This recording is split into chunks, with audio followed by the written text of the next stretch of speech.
Good evening, ladies and gentlemen, students, faculty, and staff. Before we begin this forum, I would like to welcome to our campus the candidates for the Rio Grande City Consolidated Independent School District Board of Directors. And I would also like to welcome each and every one of you that made it out here today.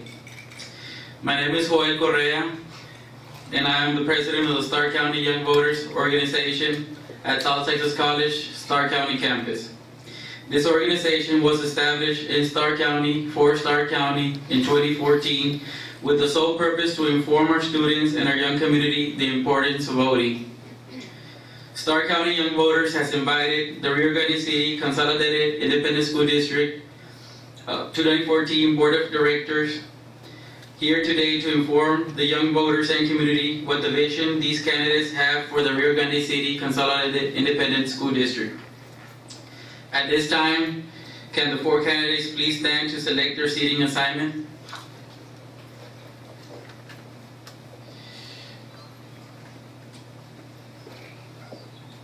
Will you get that skip? Sorry.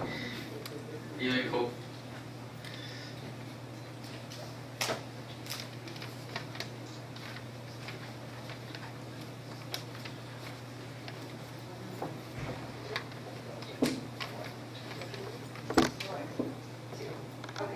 This is number one? Number one, number two, number three, and number four.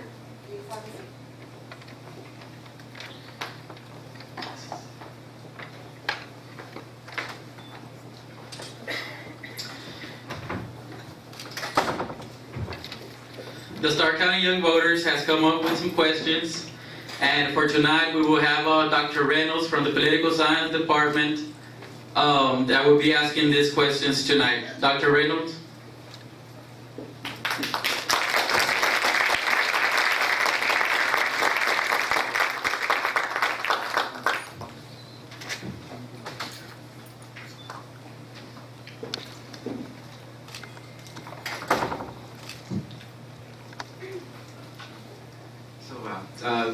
Good afternoon, candidates.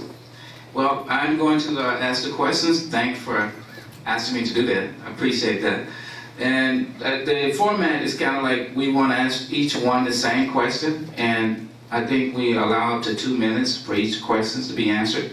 So I would ask the question one time, and then everyone, hopefully we heard it, and then when each candidate finishes their answer, we will proceed to the next candidate. Is that okay?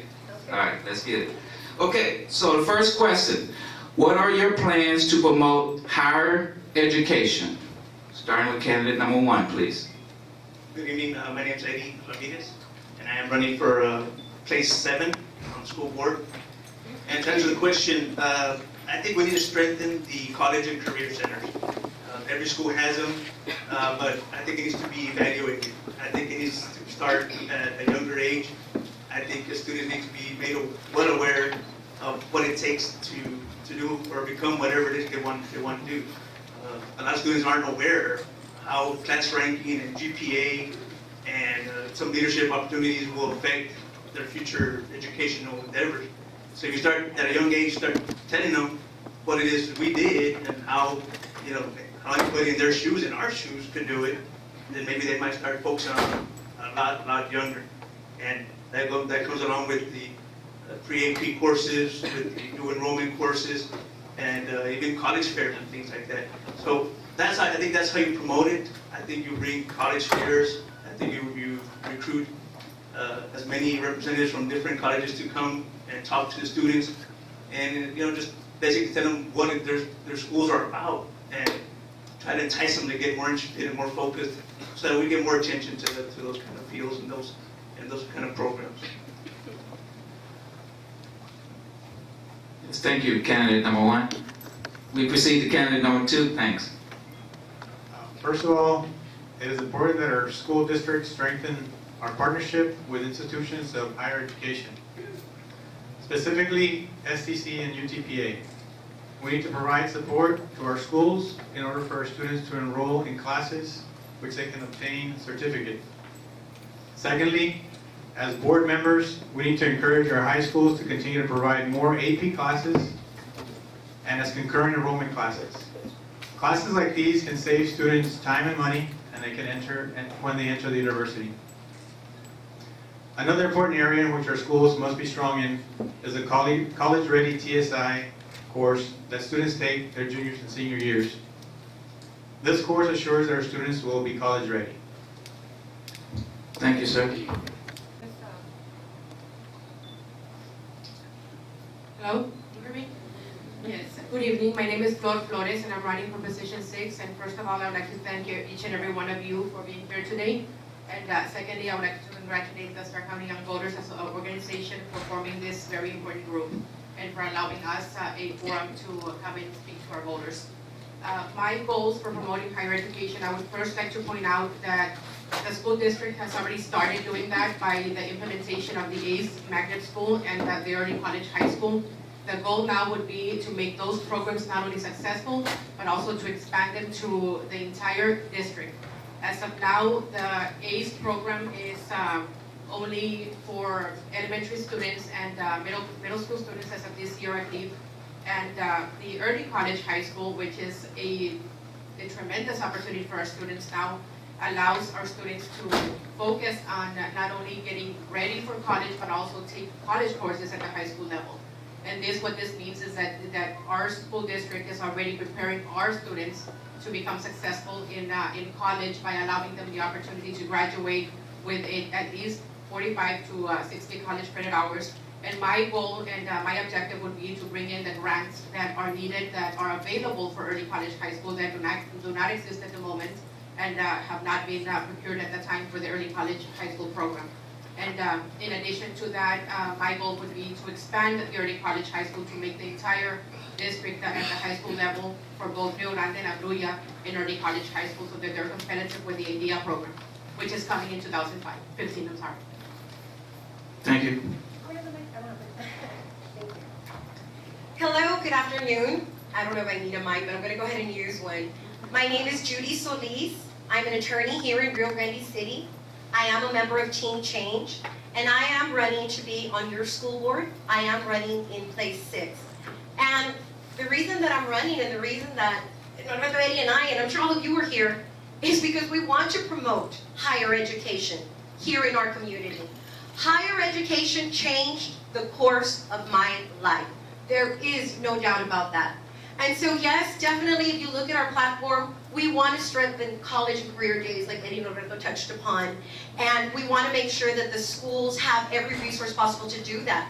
But I want to take it further than just the students in the ACE or the advanced school placement courses. I want to make sure that every child has that opportunity. Because that is my dream for every child here in our community. That they know that college is accessible, that they can do it, regardless of their background, regardless of whether or not a parent ever went to college, regardless of income, that it's possible for them. And we need to start that from day one. From the time they're in pre-K, we need to instill in them that mission. College is for every single one of you, and we are here to help you do that. We do that by promoting events such as this, going into career days, letting them, I even have a vision of maybe starting the first ever career day, college day. When the kids who are graduating, we live stream when they're about to graduate and they announce which college they're going to go to. And then the younger kids get excited and think, that's for me too, I can do it too. If my older brother or my neighbor who's in high school did it, I'm going to do it too. So that's my dream for Rio Grande. Thank you.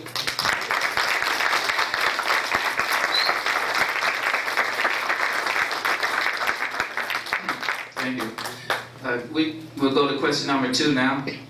And question number 2 is written like this. What do you see as the challenges in RGC CISD, and how do you plan to address them? I think the very first thing is something I'm calling culture shock. Because for 18 years, things were done a certain way. And with the new board coming in, things are going to change. And one of the things that's going to change is, or at least that the Team Change wants to endorse, is that you give personnel the strength and the capability to do their jobs. They're placed there to do a specific duty, and you take their strength or their wind away from their sails when you can circumvent and not follow the chain of command and go to a specific office in town and ask for a job. Or they're trying to implement certain strategies and programs or hire someone who's more qualified than the next person, but again, someone knows someone on the school board and forget the position. So, it's going to change in that sense, and that's a culture change. And it's going to take a lot on everybody's part, honestly, to change that, but I think it's something that has to be done. It's an issue of fairness. It's an issue of equality. It's an issue of letting school personnel do exactly what they're hired to do. Why hire them in the first place if then you don't need them, fortunately. The other issue that I foresee are the financial crisis that we've been placed in. The reserve, and it is a reserve. It's not the budget, it's the reserves that are going to be in their 10 million now. And that is going to require us to carefully line item everything on the budget, get creative with things, see where we can cut, see where we can make up money, and just evaluate every line item on that budget to see where we can help out a little bit, because we are going to have some issue with the budget.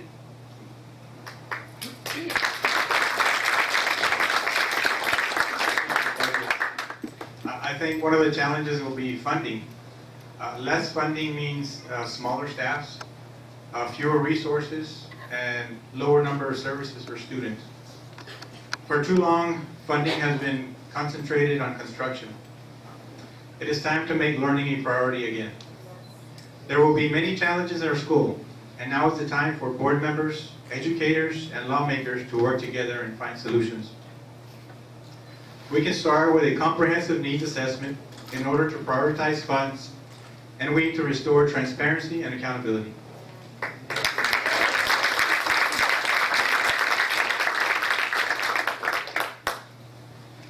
With regards to the biggest challenges that I believe the school is facing right now, I agree that it is funding, but I think that we need to look at the bigger picture.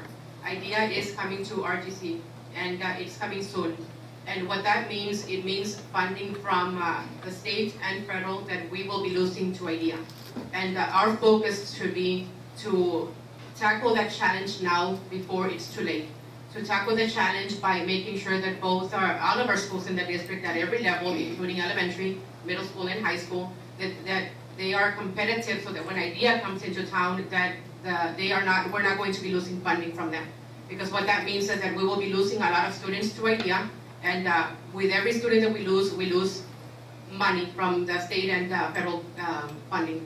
And the focus should be right now is to make sure that our schools are competitive at every level, that our magnet school is up to par, that it serves the purpose that it was intended to serve, that our early college high school is successful, so that when IDEA comes to town, the students will have options. And the students, basically what that means is that the student will have the opportunity to decide whether to stay with the district or to go to IDEA.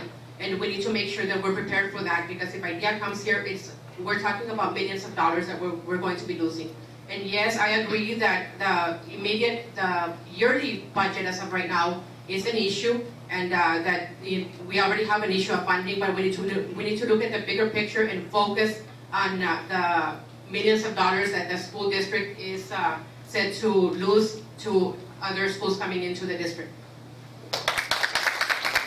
As far as the challenge, I'm not afraid of IDEA Academy coming. If they come, they come. I believe in our district. I believe we have the best darn teachers, and the students, we're capable of retaining them. I'm not afraid of that. To me, that's not a challenge. To me, that's an opportunity for us to step up our game. And I know this district. I'm a product of this district, and we can do it. The challenge that I see truly, and when Eddie Norberto and I, we've been talking to teachers, we've been talking to administrators, we've been talking to parents. And right now, one of the biggest challenges I see, aside from budget, which Norberto addressed, we do believe budget is definitely, they've tied our hands. But the biggest challenge I see is morale. Morale is an all-time low. Teachers, staff, employees, their trust has been betrayed by the people they elected. The people that they trusted to do for them the best possible, to do for the kids the best possible, to protect their money and give us the best resources. And so right now what I see are people who are disillusioned and who don't know whether or not the new candidates are truly going to stick to the platform that they have pledged. But I encourage everyone to go onto our website, www.changergc.com, or our Facebook page, Change for RGC CISD. And we have outlined a platform in which we address the challenges and how we plan to promote these challenges, the solutions to these challenges. For example, I think that one of the ways that we can implement solutions to these problems is with technology. Number 3 on our platform, curriculum and instruction. Technology can shorten the learning curve. We're willing to do that. We're willing to invest our monies there. Like Eddie and Roberto both said, for too long, this current administration focused on construction, not classroom teachers. We're going to change that.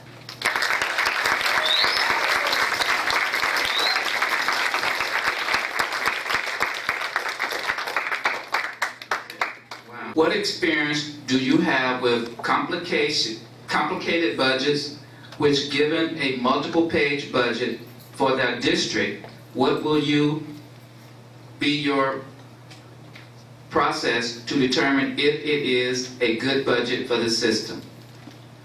Well, I like the rest of the candidates, we're all in the private sector. We all have our own businesses, and in order to run a successful business and keep it going for quite some time, you need to know how to look at a budget and then be conservative with it enough to know that you still have money saved up in case anything bad were to happen.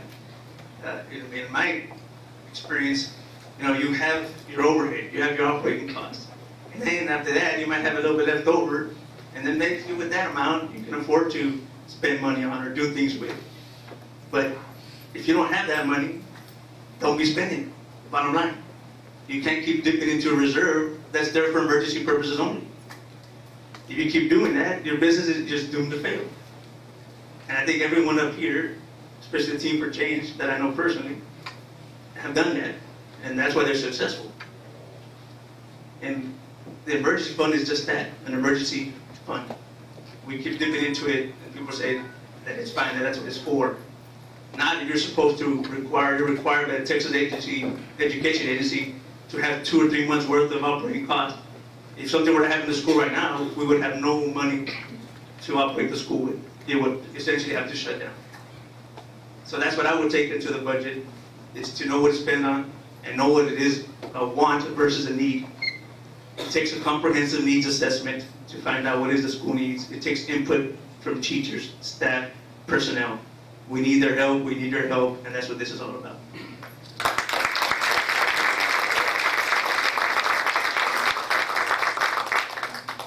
Like Eddie said, we all have a business. We all manage a business, and you simply can't spend more than what you have. But when dealing with a complicated budget, we need a team effort that requires input from district and campus level planning, decision-making committees, as well as a financial advisor. Budget evaluations are a continuous process to ensure that money is properly spent.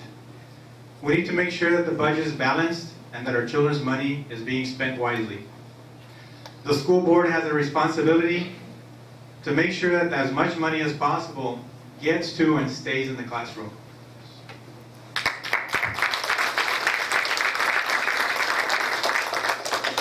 Well, like the rest of the candidates, I'm also a business owner, so I'm very familiar with budgeting. But unlike any of the other candidates before you, I do have experience in budgets. When I was working as an attorney for one of the firms that represented the school board, I attended several meetings, numerous meetings in my capacity as an attorney, and I was privy to the information and, of course, the annual budget and the information that was provided in the annual budget. And I have experience with annual budgets. I know what it entails, and I know what preparation goes into making the budget for the school district. And for a period of almost 2 years, I had the opportunity to work with the school district, and this one in particular, with regards to the budget.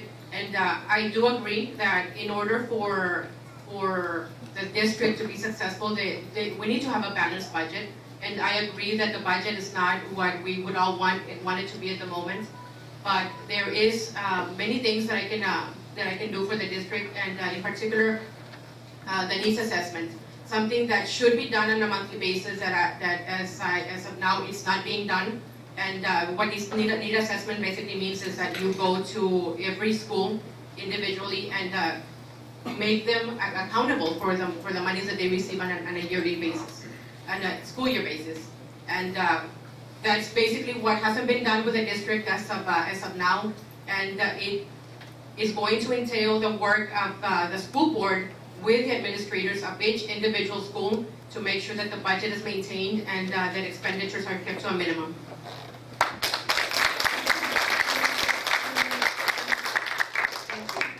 As far as experience with budgets, of course, I run my own law firm, and so yes, like the candidates here, I have my own business, and so I do my own budget, but that one is it's small.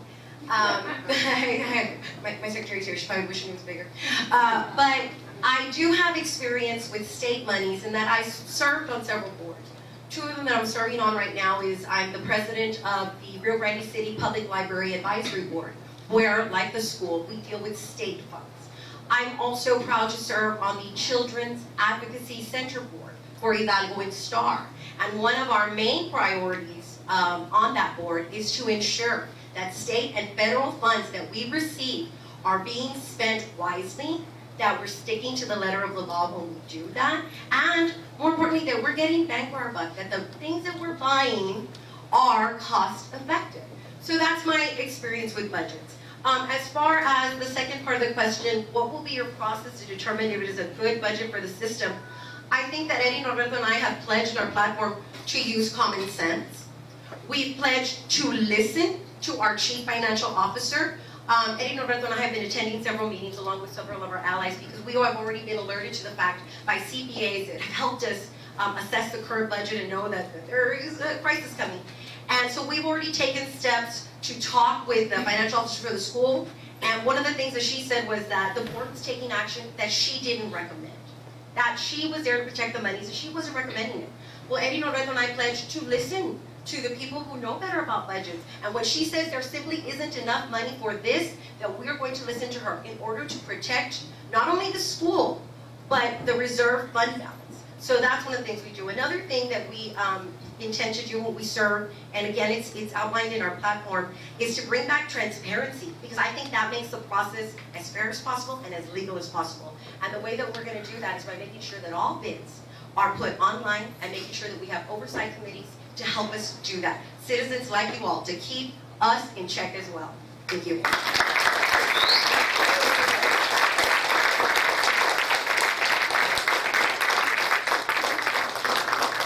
Getting heated. So next question.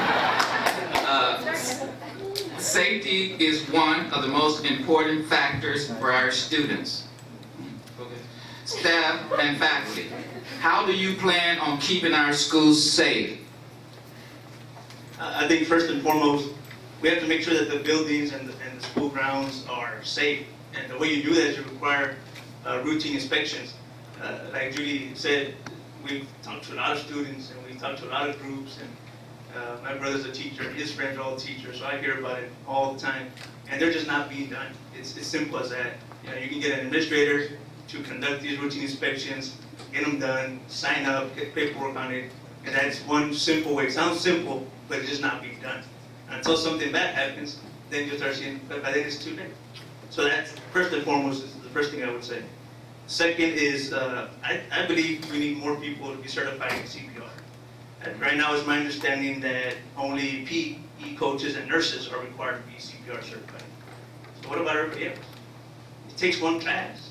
I'm CPR certified, and I'm an attorney.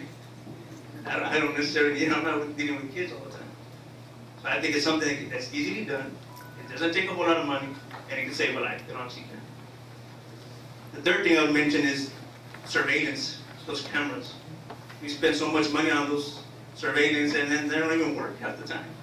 How many people's vehicles have been vandalized and those cameras work at the time? What if you need it for evidence purposes or legality purposes? They ain't working. And I think that's another thing that can be fixed. Again, something that's paid for and it's not done properly. I think there also needs to be defibrillators all over the place. Those things, you never know when health concerns come up like that. And they're not being placed in the gym in most of the schools. And my time is up, so I will stop there.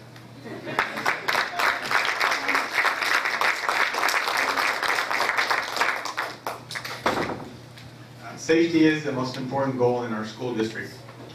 A risk management coordinator must provide training to all administrators about procedures for compliance with state and federal laws. This would include procedures for fire drills, lockdowns, and medical emergencies. We should have an assigned contact person at every campus to address safety issues. We should also have an emergency contact person with our local law enforcement officials. Finally, it is important as a district, we support Stay Alert School Safety Hotline, which is available to students, parents, and employees. Incidents involving violence, drugs, alcohol, fraud, harassment, vandalism, and potential school safety risk can be reported on this hotline. These messages can be forwarded to a designated school official who can then follow up appropriately.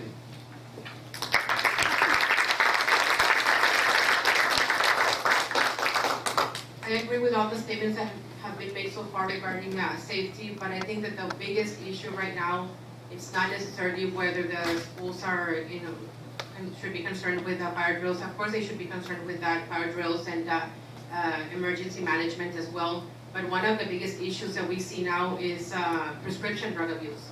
And we see this a lot in the schools. A lot of children are getting their hands on prescription drugs and making them available to other students. And this is a very serious matter, because we see, as attorneys, we see a lot of these juveniles in the court system and in the alternative system, and this has to be addressed immediately, and there needs to be implementation and enforcement of the program, and a lot of counseling for these children, because these children are not only using these drugs themselves, but they're also passing it on to other students, and it is becoming a big problem in the district. And the district itself needs to focus more on counseling, identifying at-risk students, identifying the students who have already had issues with drugs, and provide additional counseling for them. This is something that is very important because, as I said, a lot of students are being affected by this right now, and it should be the #1 priority to eliminate the drug usage in the classrooms and in the schools.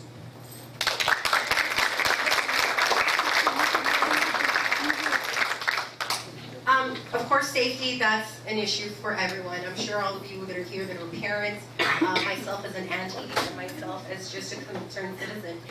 And one of the things that local law enforcement, the Sheriff's Department, Officer Fuentes, brought up to Eddie Norberto and I, is that right now, there isn't a coordinated plan in place between the school district, who has their own security, and they do a great job, but there isn't a coordinated plan between them and local law enforcement, be it city police or sheriff's department, and we need that.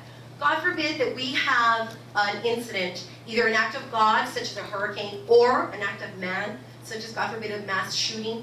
We need to be ready. Better to have a plan and not need it than not have a plan and need it. So what he would like to see, and what we've started looking into, is coordinating some sort of plan where we know in an emergency, you know what, this is going to be the hub, this is going to be the command station, this is where we should report. Another concern that he shared with us is the new school out on 75. The infrastructure over there isn't that great. The streets are somewhat narrow. We don't know if emergency vehicles are going to be able to make it all the way over there. We need to have some sort of plan in place, some sort of mock drills to be ready for that. And so we're definitely looking into that. The other thing that I've talked about with my team members is perhaps implementing a mass text system to disseminate information to all parents, teachers, one text to everyone so that there isn't mass confusion when we've had lockdowns before. And thank God nothing's ever come of it. But there's always seems to be, it's on Facebook, and well, I heard all the schools are closed. Well, I heard only one school, and I heard, in order to eliminate that, if we could implement some sort of mass information system to get the correct information out, I think that we would avoid a lot of harm. So that's our plan.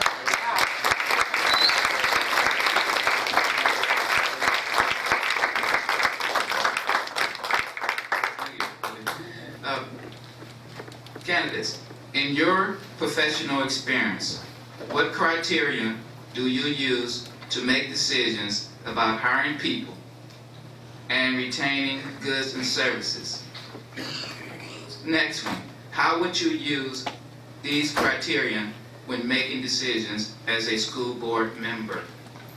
It's kind of funny because I just had an interview with a bunch of people and hired two people for two positions that had opened in my office. And I can tell you what the criteria I use is, first, you have an opening, you have a job position. You have to decide what the objectives you want that position to fulfill. And then you go out and you interview people who you feel maybe qualified for. Then you interview them, get to know them, ask them some critical questions, and see how they answer, see how they verbally communicate, and get to know and talk to them, and then you'll kind of get sometimes good feelings as to who you like best, or who's more qualified, and things of that nature. Now, when it comes to the school, you got to remember, the school board doesn't decide who gets hired. It's a culture shock again.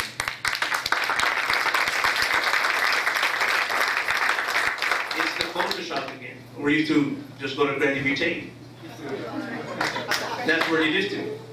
It's no longer the case anymore. I'm going back to the culture shock. We're going to have to give our personnel the backbone, the support that they need to get the job done. It's no longer about the school board, guys. That's not what it's about. You know, and since 1992, the TEA has mandated that schools have what are called site-based decision committees. Those are comprised of the campus principal and the elected officials from every department. Why did the TEA mandate that? Because of the exact same reason that's happening here in this town, this small town.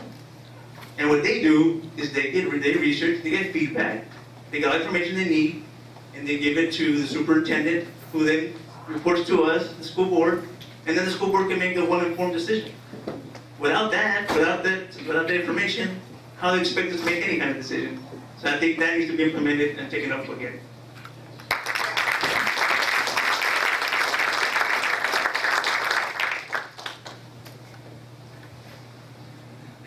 Equal opportunity employer will ensure that employment policies, state and federal guidelines are followed. We need training for human resources, and all personnel involved in the interview and hiring process. We need to enforce that the best person for the job will be recommended. We also need to promote that all recommendations for hiring will focus on what's best for the students.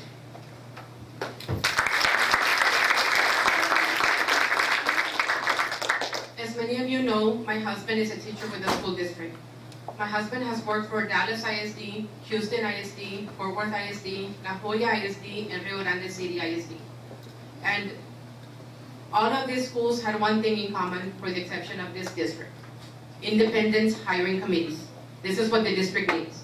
An independent hiring committee is a committee that is selected, and these are the people that are in charge of reviewing every single resume, every single application, conducting interviews, and making the selection as to who will be employed by the district. And correct, the board should not have any involvement in that. I agree with that. And an independent hiring committee will eliminate nepotism, and that would be one of my primary goals as a school board member, to make sure that independent hiring committees are set in place, and these are the people that are going to be in charge of assessing qualifications, training, and experience for future employees of the district. And that way, all the nepotism and all the unfairness in the hiring practices are eliminated, and the board will have absolutely nothing to do with that. Leave it to the school principals and these committees to decide who are the better applicants and who are the qualified applicants and certified teachers who should be educating our students.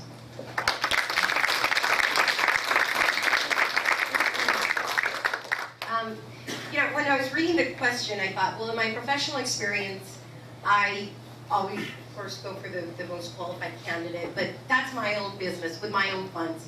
I know that when I sit on the school board, it's going to be not about what I think is best, but what the teachers think is best. I was a former high school English teacher, and I actually got interviewed through the SBDM. This is quite some time ago. I don't want to age myself, but it was over 15 years ago. And I actually went through the interview process and then went back for another interview. And I think that we need to go back to that system. And Eddie, Norberto, and I have pledged to do that. Again, if you go onto our webpage or to our website and to the platform that we published in the town crier, we have committed under number 4. In order to decide hiring criteria, we have committed that it should not be about who brings in the most votes, whose compadre's kid is up for it, who's the one who's up for the next election, and let's talk to their kid instead. What we want to do is get back to, as Eddie pointed out, SBDM and DIC, District Improvement Council. Let the teachers tell us who they think is best fit to work with them in their campuses. Obviously, when you get to higher level administrators, then yes, we're going to use our professional experience. We're going to obviously seek out who has the most merit, who has the most years of experience, who has achieved the most, and who is most deserving. So we've pledged to that, we are committed to that for you, the district. Amen.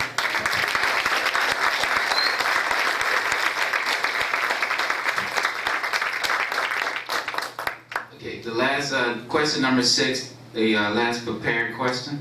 How do you intend on meeting your platform goals?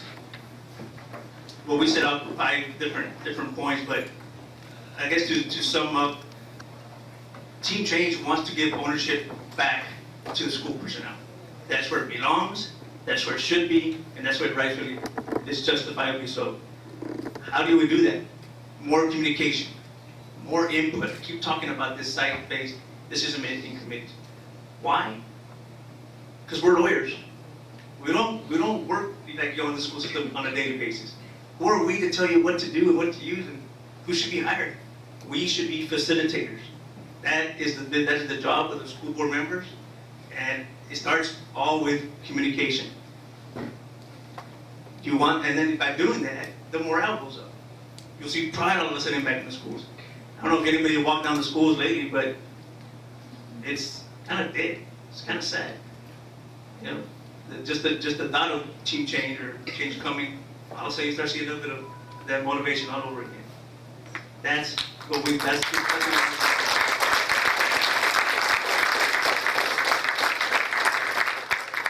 and I'm tired of the el Rio Grande never changes. El Rio Grande pa qué? All 3 candidates of team change left to get educated at prestigious schools, and we all came back because we wanted to make a change. That's right.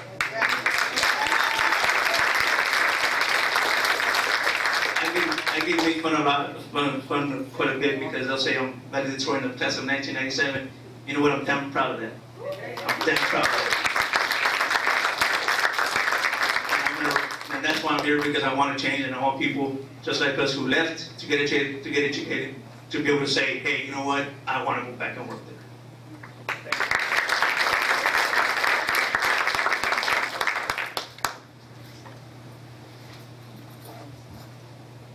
In order to meet these goals, we need the majority of the school board members to have the same goals. The 2 primary platform goals that Judy, Eddie, and I have are transparency and accountability.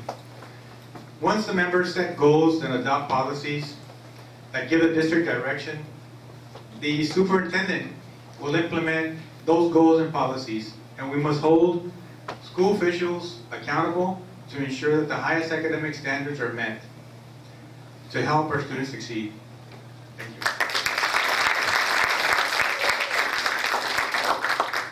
Communication and teamwork are the 2 key ingredients to success for the school district.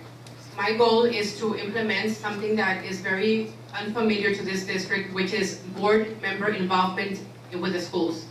As I mentioned to you, my husband has had the opportunity to work for many districts, and in every other district, for the exception of this one, you would see school board members walking into the classrooms, talking to teachers, asking the teachers, what do you need? How is it that we can help you? That is something that does not exist in this district, and that is one thing that I would want to bring to the district if elected for a position in the board. And it is very important for the board members not to isolate themselves in a room and hold monthly meetings and become inaccessible. Board members should be in the schools, should be in the classrooms, talking not only to the administrators, but also to the teachers, to make sure that the district is a success.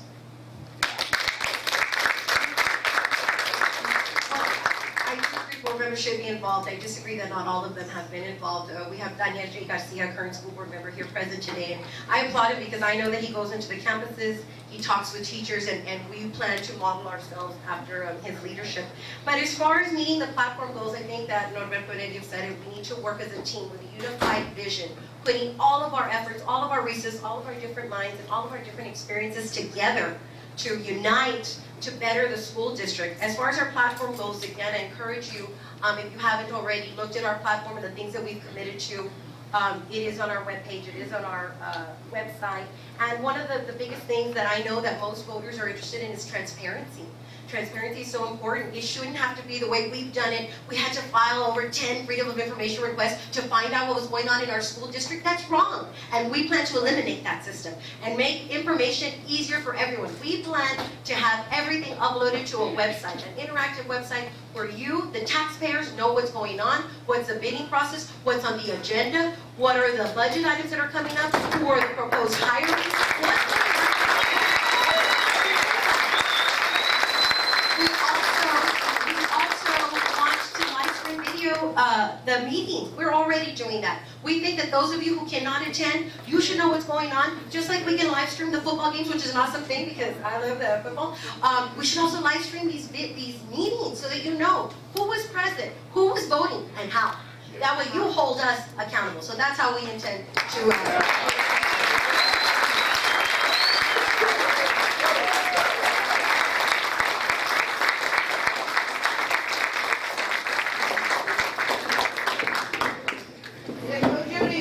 Judy, are you going to ask that to Victor? Are we open? No. We're taking oh, questions. The format that has been presented to me tonight, it goes like this. We're not open for questions yet, but we're getting there. We're getting there. We're going to get there. Oh yes. But we do have 4 additional questions that were asked to be presented here this evening, so I'm going to go ahead on and get started on that with no further delay. Y'all ready? Okay, here we go. Okay, the question is, there seems to be much controversial lately over the new construction by the school district. What would you do as a candidate to ensure that any new construction is properly proposed and completed? I guess I do lucky number 1. All joking aside, I think the first question is it needed? Number 1. You got to conduct some kind of evaluation, do some investigation. Is that construction absolutely needed?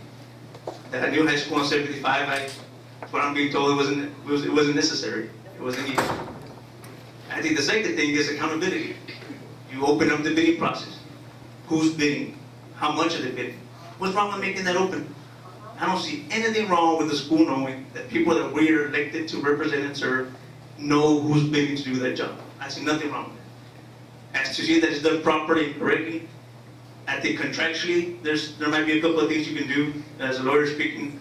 If they want the job, we can always add that it be supervised or by a mutual third person, an engineer of sorts, to make sure that it gets properly constructed and that maybe that it's approved after its completion before payment.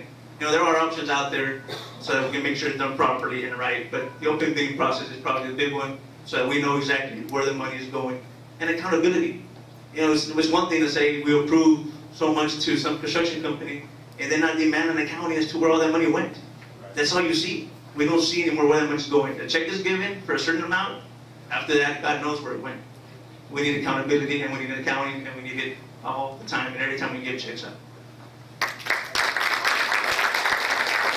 We need to make sure that that project is absolutely needed.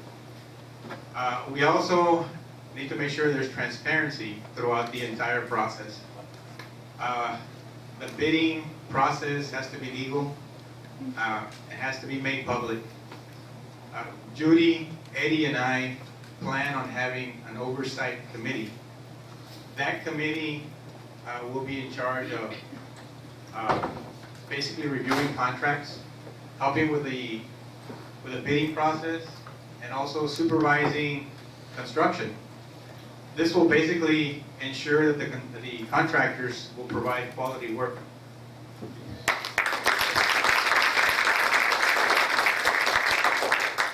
Obviously, we all agree that we need to look at whether there is a need for any further construction. And I would hope that at this point, there is no future need. We have plenty of campuses, including the old high school that can be used and that is being used right now. So I don't foresee that there should be any more need for construction. The only need that there may be would probably be, more than likely be, as it is the case in any case where there's construction, remodels or repairs. And with regards to constructions and selecting of contracts and the bidding process, I completely agree that there should be complete transparency in this process.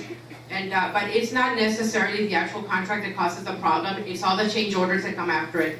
And those are the things that need to be looked at. If the school district will be awarding contracts for construction or repairs or remodels, we need to be very careful as to who the contract is awarded to and make sure that no future change orders will come into play and increase that expense for the district.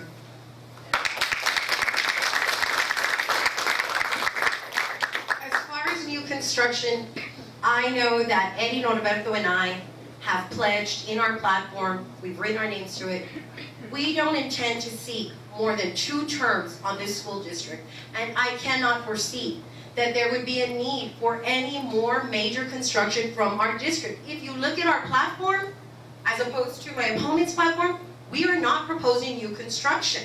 In fact, we are opposing her idea to get a new arts and entertainment center or a new stadium. We simply can't afford that. Budget constraints will not allow. So we do not foresee taking any more unnecessary construction projects because that's where the abuse happens.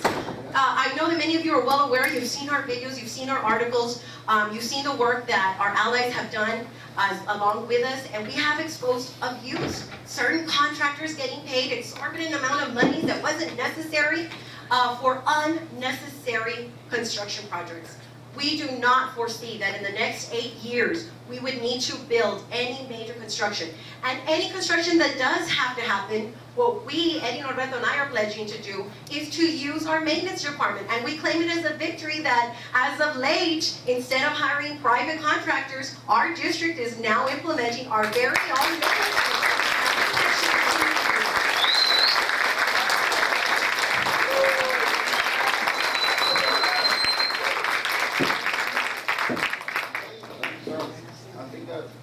Should be allowed to respond, Judy. Yeah.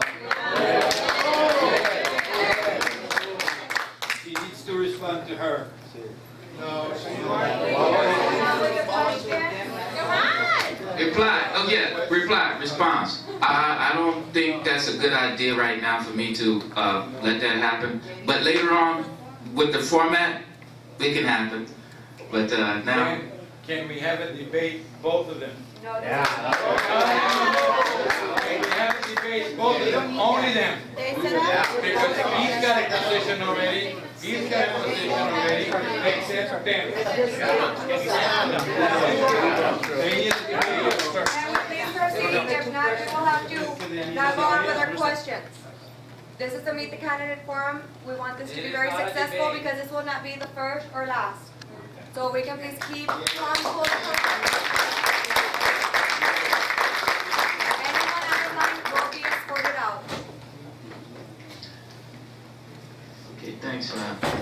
Okay, we proceed on. My job a little bit more easier now. Okay, let's get relaxed up here. We can do this. All right, so here we go. There's gonna be more. There is second question that was not really in the questions at first. Extra. There has been much talk about a school's reserve fund. Can you explain what that is and why it is important to the financial health of our school district? If you just Google Hold on, Mr. Ready, the question, I'm sorry. Why is it important? To our school district. Okay, thank you. cutting to my time. Just give the mic. If you just Google the word reserve fund, what you'll automatically see is rainy day fund. Why is it important? Twofold. One, the TA itself says the rule of thumb is for you to have 60 to 90 days of operating costs there. Why? Just to make sure you have enough for cash flow deficit. I think Judy mentioned earlier, you never know when emergencies can happen or the economy goes down, whatever the need may be. TA wants you to have that cash on hand to continue operating for at least 2 to 3 months. That's first and foremost. That's number one.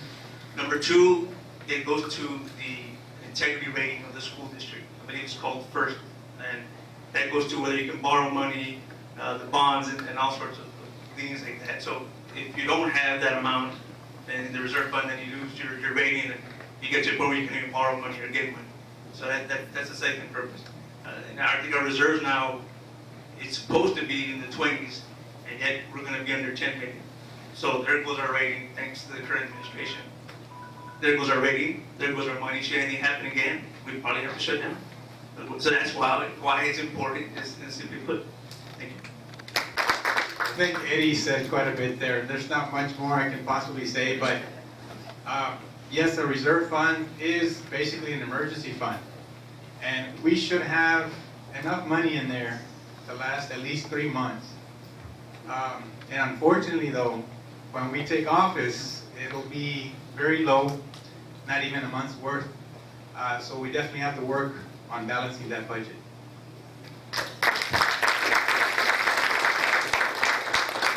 Well, by now, I'm sure that you all know what a reserve fund is, rainy day. So there's really not much that I can add to that. I do want to say that it is very important that we maintain that reserve fund and that we supplement it as much as possible. And that can be done. And I agree that the fund is not where it should be, but it is a challenge that we all will be facing, and it is a challenge that I know that I myself can take, and to ensure that our rainy day fund is preserved. And also that the bigger challenge would be, of course, now that we are in this predicament, to make sure that we supplement and supplement that fund so that we can get our rating back.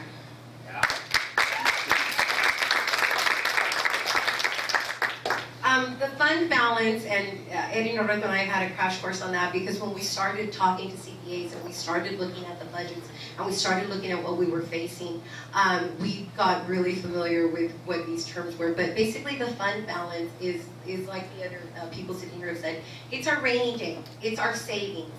It's the monies that we're able to save in order to be able to operate in the event of an emergency. God forbid, act of war, and suddenly the state's resources are allocated elsewhere. We need to ensure that our schools can still operate with the funds that are left in our reserve balance. So that's what it is. The other part was, why is it important to our school district? Well, obviously, we need to be sure that we're fiscally sound, that we're healthy, that in the event of an emergency, we have those monies available. And the way that we can bring our fund balance back up is by stopping major construction projects.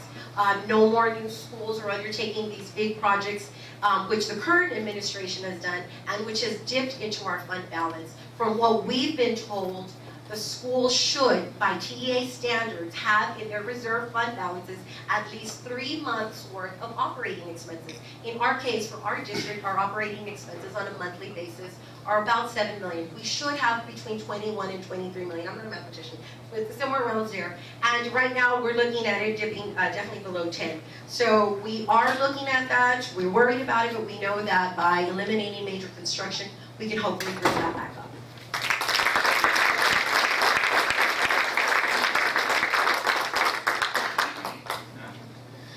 Okay, question number 9. How do you propose to ensure that our teachers are given all the tools needed to effectively teach our children? I'm going to go back to the site-based decision-making committees.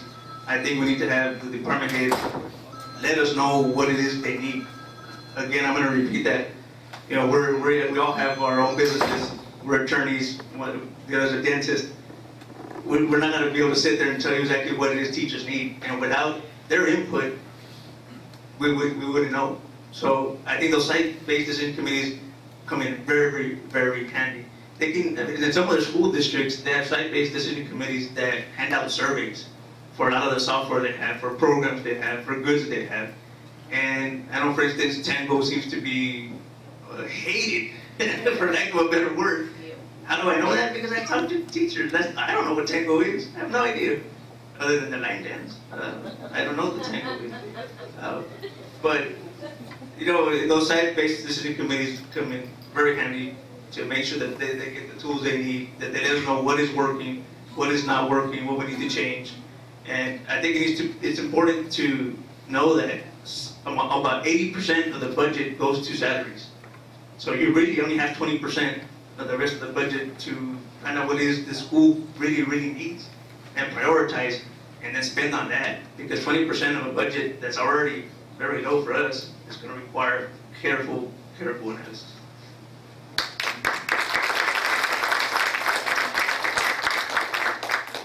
Teachers should be a priority, and we should focus on them.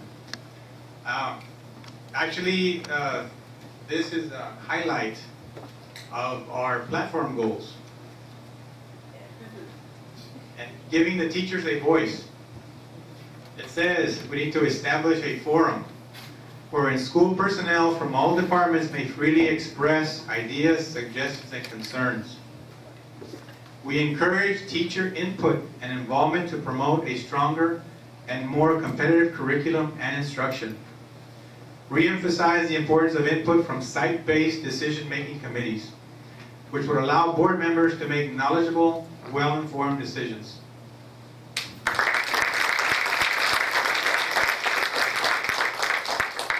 I think we all agree that site-based decision committees are crucial in this case, but I want to go back to my idea of getting the board into the classrooms, getting the board into every school and the classrooms. And I'm not talking about one board member going to pay visit to an administrator or another. I mean the whole board involvement to go and see what's going on in the classrooms, to see what's going on in the individual campuses, talk to the principals and talk to the teachers. I agree that site-based decision committees are important, but there cannot be anything better for our teachers than to see the 8 school board members involved and concerned, and for them to want to find out what's going on and what is it that they need to make their classroom successful, to help their students succeed.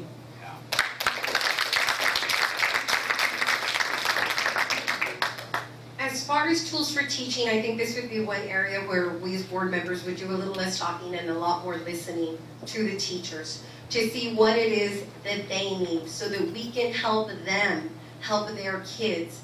I said I was a teacher, but that was over 15 years ago, and the landscape of society and teaching has completely changed. That was before the internet and the super information highway was so available. That was before social media. And so I think that definitely we need to focus on cutting edge technology. I think that our district should take the lead on that. I would like to see a time when other districts look to Rio Grande and say, you know what, I want to do what they're doing. But the way that we're going to get there is by talking to the teachers. And Eddie North and I have been doing that somewhat. We know a lot of teachers, we're related to a lot of teachers. And what they've been saying is that right now, certain programs and certain tools are being shoved down their throats without their wanting them. And so we need, there's teachers here saying yes, amen. So what we need to do is listen to them and try to find a way within our budget to find, to give them the tools, as you said, so that they can teach the kids properly.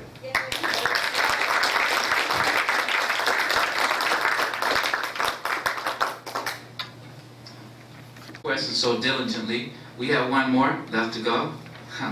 Would each candidate please give an example of one innovative and new idea you would propose that you feel will improve the way our school district is run? All right, I'm an empirical data kind of guy. I'm scientific based, I guess.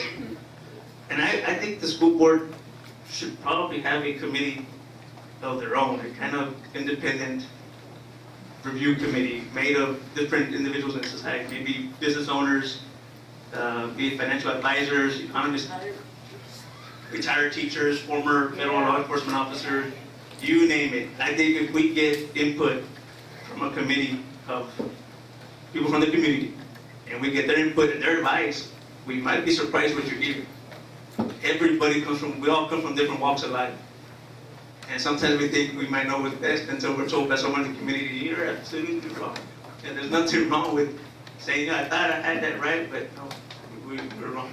And I think the committee formed by different citizens in the community, business leaders, and retired teachers, like I said, I think it would be just another asset to a school board already with ideas and new innovations on their mind. I think it'd be a good thing.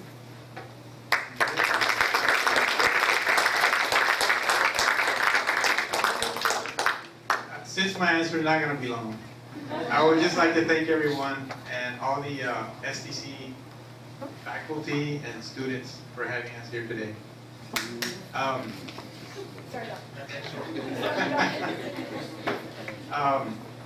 I think independent audits for the money that's being spent.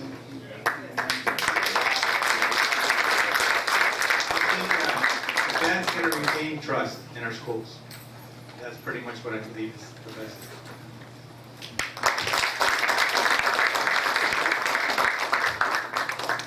I think I've already spoken about the innovative ideas that I have, and two of which are getting the school board members into the high schools and all the other campuses, including the elementaries and middle schools. This is something that doesn't happen in our district. It's never happened before. And the other idea that I have would be converting both of our high schools into early college high schools, and this can be done. I've done a lot of research as to the two major grants that are available for the district, so that this money is coming from grants and not from the district. This is not coming from the monies that the district gets from state and federal funds and local resources. In addition to that, I did speak about independent hiring committees, which is something that has been very successful in a lot of larger districts in the state of Texas. This does not happen in this district, and that would be one of my primary goals, to have other people who are qualified members of the community who will determine, evaluate, hire qualified individuals for our district.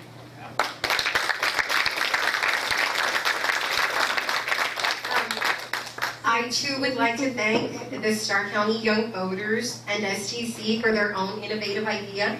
I was very impressed when I heard about this forum, and I was excited. I think that this group and these kinds of forums, which I hope is not a one-time thing, I hope that this starts a tradition in our community, is a very effective way to change the landscape of our political landscape here in the community, so I applaud you all for that. As far as innovative ideas, I think we've had a few that we put forth in our platform, and that I think are also not just innovative, but realistic to implement. And one of those is term limits. I don't think that it's important in the history of our county. I don't recall any previous candidates ever pledging to their community to say, we will commit to term limits. Why? Because the one thing that we have seen is, again, the voters feel betrayed. There's a lack of trust. And in order to bring that trust back, to bring morale back, to ensure the teachers that we have your back, I think the best way to do that is to pledge term limits. Another innovative idea, I think, and Norberto touched on it, was a hotline where taxpayers, not just teachers or personnel, but any taxpayer, could anonymously report any violations of abuse or fraud that they see within the district.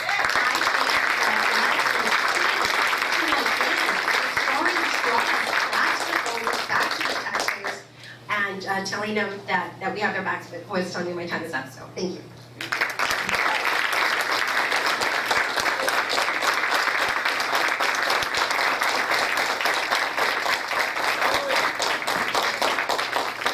Thank you all. My name is Heidi Lang Sainz, and I'm the Vice President of the Starr County Young Voters Organization, and I'll be doing tonight's closing. As you see, the reason why we don't do debates, or we plan on not doing debates, is because they can be kind of distractive. You know, it's just something we don't want to bring, especially here to our college. But we did, you know, do the community a favor and letting you all meet the candidates, so you all could choose who you all want to vote for, not because the comadre said or because there's billboards. Here you saw it firsthand how they will respond to the questions and issues of the community for our schools. So on behalf of the Starr County Young Voters, we would like to thank the candidates for taking the time to be here tonight, and we will also we want to thank each and every one of you all for making it here and making this day possible. I would also like to extend a special thanks to Shipping Depot, Ramiro Sarabian family, and students Aisa Sepulveda for their contribution for tonight's event. Also, I would like to thank Dr. Arturo Montiel, our Starr County Campus Coordinator, Mr. Farron McMillan, our Student Advisor, and Dr. Daryl Reynolds, Political Science Department, and Elizabeth Lopez with this Office of Student Life.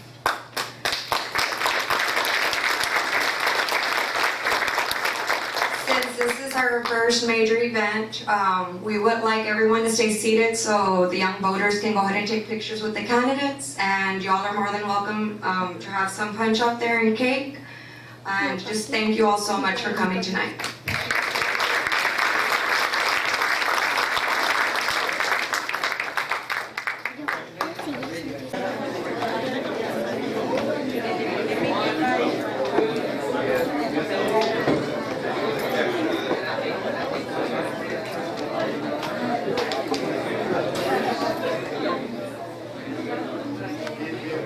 Is that recording? Well, that was recording.